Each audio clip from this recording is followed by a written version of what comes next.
41 উদ্ভিদের খাদ্য উৎপাদনে সাহায্য করে কোনটি? উত্তর ক্লোরোপ্লাস্ট। 42 কোষগহ্বরে যে রস থাকে তাকে কি বলে?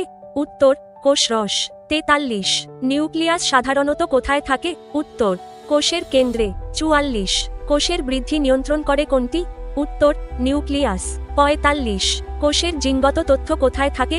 উত্তর ক্রোমাটিন তন্তুতে। 46 কোষ থেকে কলা তৈরি হয় কি? উত্তর হ্যাঁ। 47 কলা থেকে কি গঠিত হয়? উত্তর অঙ্গ। 48 অঙ্গ থেকে কি গঠিত হয়? উত্তর তন্ত্র। 49 তন্ত্র থেকে কি গঠিত হয়? উত্তর জীবদেহ। 50 মানুষের শরীরে কত কোষ থাকে? উত্তর কোটি কোটি।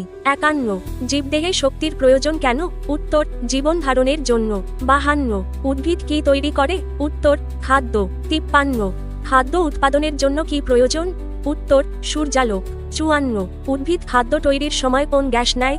উত্তর কার্বন ডাই অক্সাইড। 55 সালোক সংশ্লেষণে পানি কোথা থেকে আসে? উত্তর মাটি। 56 কোষের ভেতরে শক্তি উৎপাদনের প্রধান অঙ্গাণু কি? উত্তর মাইটোকন্ড্রিয়া। 57 উদ্ভিদ কোষের বড় ফাঁকা স্থানের নাম কি? উত্তর কোষগহ্বর। 58 কোষের প্রধান অংশ কয়টি? উত্তর 3টি। 59 কোষের 3টি প্রধান অংশ কি? উত্তর কোষঝিল্লি, সাইটোপ্লাজম, নিউক্লিয়াস। 60 কোষের বংশগত তথ্য কোথায় থাকে? উত্তর ক্রোমাটিন তন্তুতে।